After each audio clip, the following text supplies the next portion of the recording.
Allô, allô, Geneviève Talbot avec toi aujourd'hui pour répondre à la question est-ce qu'on peut gâter bébé? Quand on est enceinte, on attend notre enfant, on se prépare, on se dit moi je vais le bercer, je vais le cajoler, on va répondre à leurs besoins, on va le nourrir, on va le sécuriser quand il va en avoir besoin, on va le réchauffer, on va être présent, on va créer un attachement sain, sécurisant. Hein, on a plein de bonnes intentions. Et quand un bébé arrive, souvent, c'est pas très long que la réalité nous attrape et que les gens se mettent à nous dire mais là, verse-le pas pour l'endormir, tu vas le gâter. Endors-le pas au sein, il sera plus capable de s'endormir toute seule après. Couche-le pas avec toi, comment il va faire pour se retrouver ensuite toute seule dans son lit? Donne-y pas la suce, tu vas le gâter, il sera plus capable de s'en départir. Laisse-y pas son pouce, il va se gâter. On sera pas capable de lui enlever. On est bombardé de commentaires et ce mythe-là, je vais le dire, là, ce mythe-là, je pense que c'est le plus tenace de tous les mythes que j'ai vus depuis que j'ai mes enfants, puis depuis que je travaille en périnatalité. Ma plus vieille a 19 ans, j'entendais ces commentaires-là. Berce-le pas trop longtemps, tu vas le gâter, tu vas le gâter, tu vas le gâter. Mais 19 ans plus tard, je l'entends encore. Puis s'il y a de quoi, il perd pas de force, ce mythe-là. Je sais pas s'il s'amplifie, mais en tout cas, du moins, il est au moins égal à ce qu'il était là 20 ans pratiquement. Donc, je ne connais pas la raison pourquoi ce mythe-là ne se déconstruit pas, parce que souvent, un mythe, à un moment donné, la réalité, puis l'information qu'on reçoit de partout, finit par se détruire. Le mythe se détruit parce qu'on se rend bien compte que ça n'a pas de bon sens. Mais est-ce que je peux gâter bébé? La réponse, c'est non. Le fait de gâter bébé, ça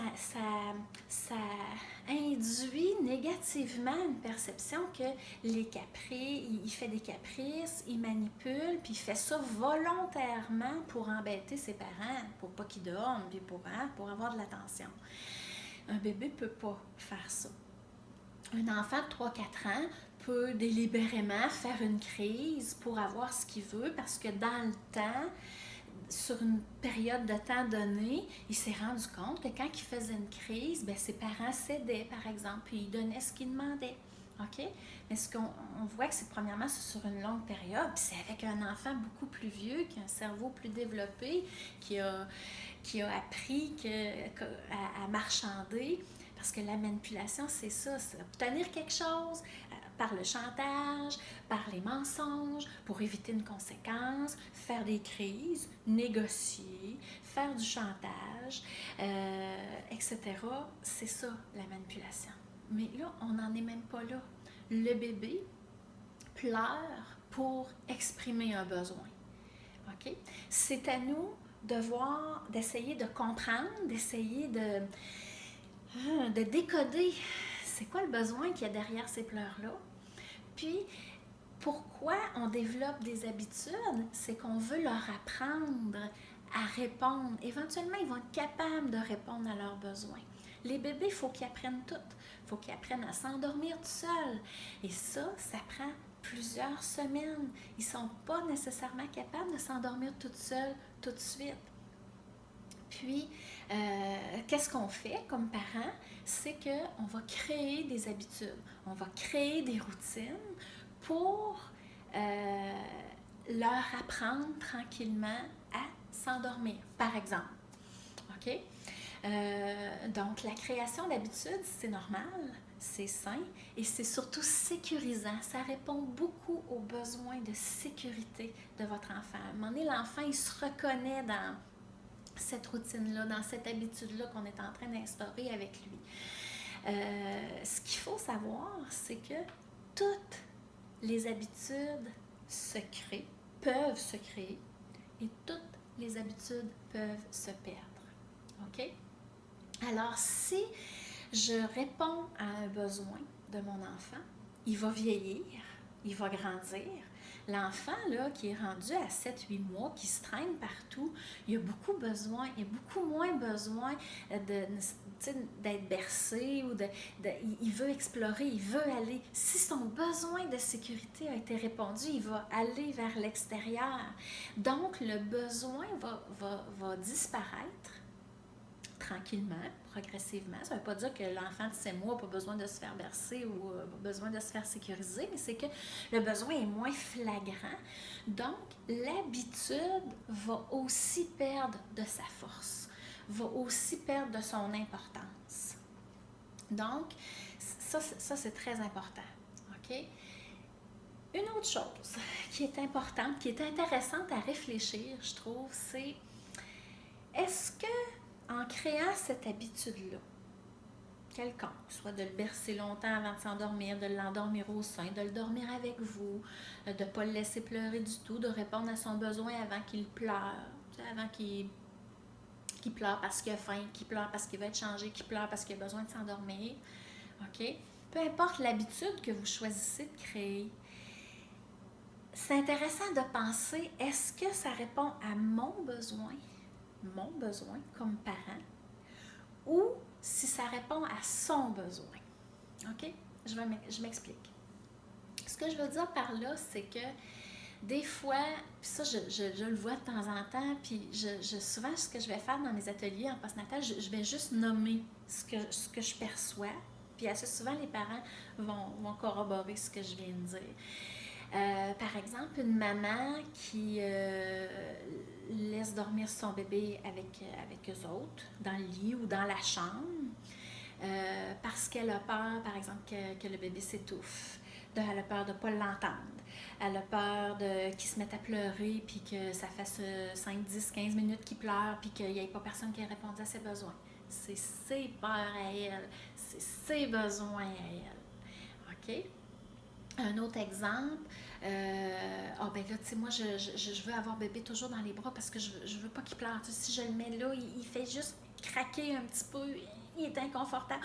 Je le prends parce que j'ai peur de le perdre. Des fois, il y en a qui ont vécu des expériences de naissance traumatisantes. Pareil, je donne ça, c'est un peu extrême, mais c'est quand même un exemple que je peux te donner quand même. Ça arrive.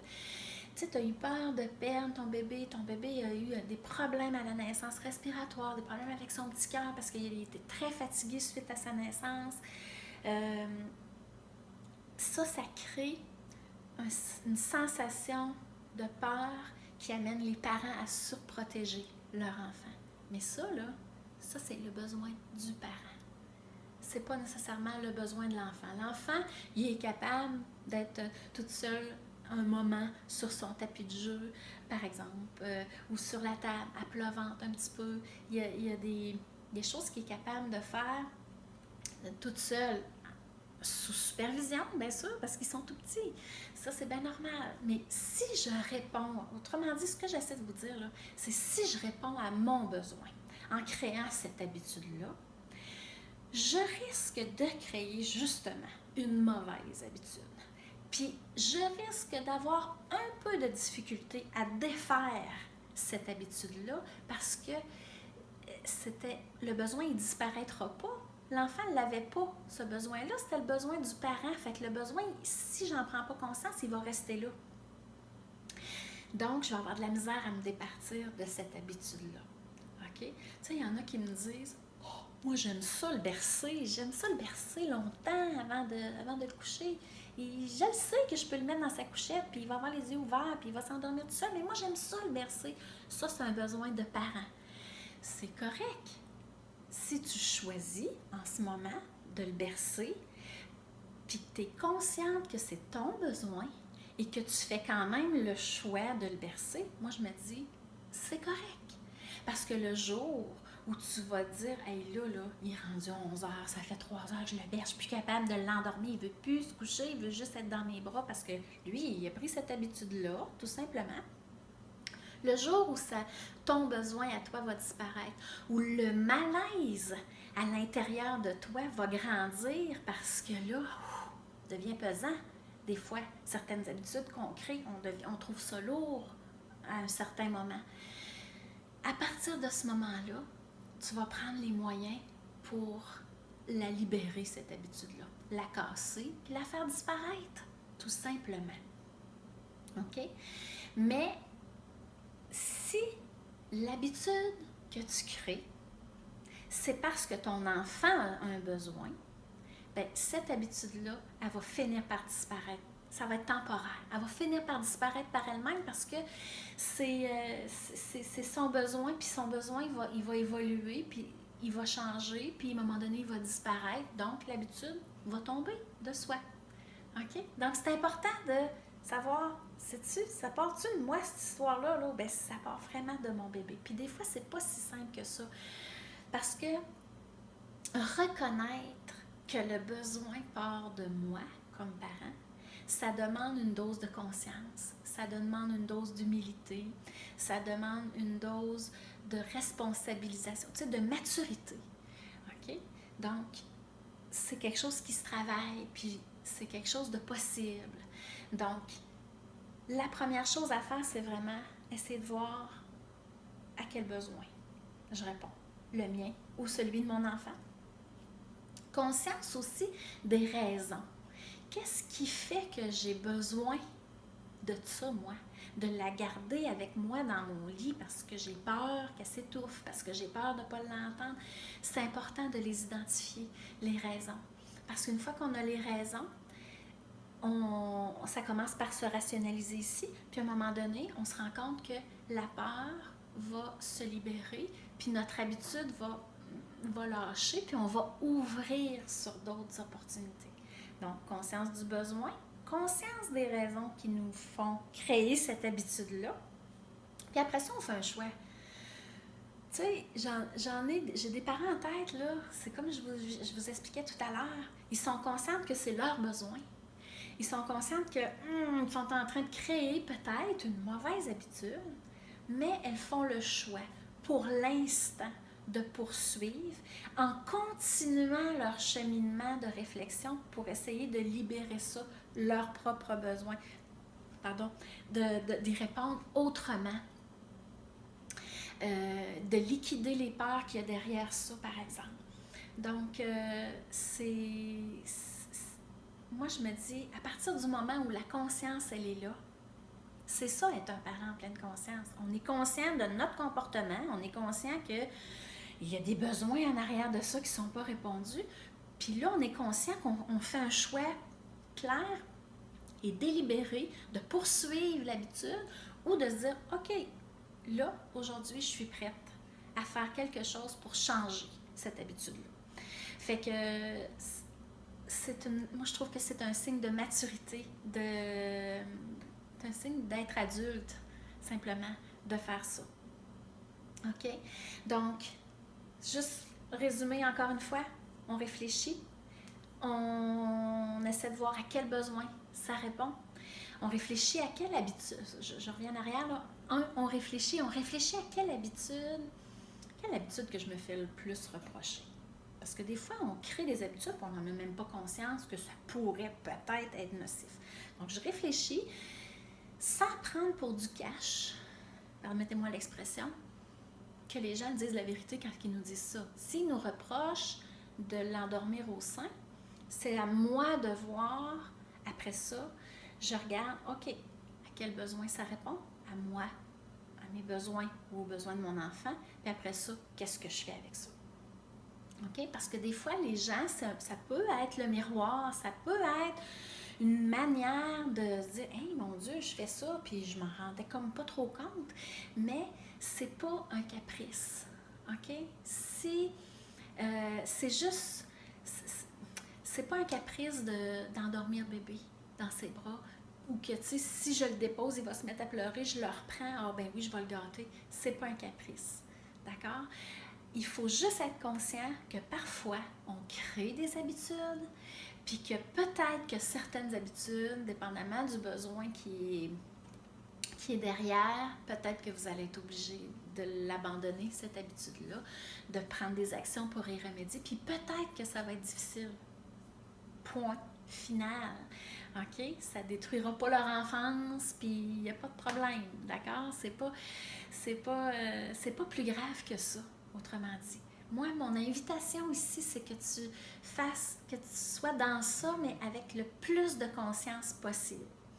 Donc, ce que je te demande, si ça te tente, j'aimerais ça que tu nous partages, toi, est-ce que ça t'arrive d'abord de te faire dire fais pas telle affaire, tu vas gâter bébé. J'aimerais ça que tu nous partages ça, j'aimerais ça que tu nous partages c'est quoi que tu. C'est pour quelle habitude tu te fais dire ça le plus souvent? Est-ce que c'est pour le bercer avant de l'endormir, le faire dormir avec toi, le répondre à ses besoins avant qu'il pleure, qu'il se désorganise, qu'il soit en crise? J'ai le goût de te lire. Puis j'ai le goût de te dire aussi, si tu connais quelqu'un, une maman dans ton entourage, à qui ça ferait du bien d'entendre ce que je viens de te parler, partage-lui la vidéo, c'est gratuit, c'est comme si tu donnais au suivant, puis c'est comme si tu pouvais participer au bien-être de cette personne-là toi aussi. Donc, je t'invite à le faire si ça te tente. Je te dis à la prochaine. Bye bye.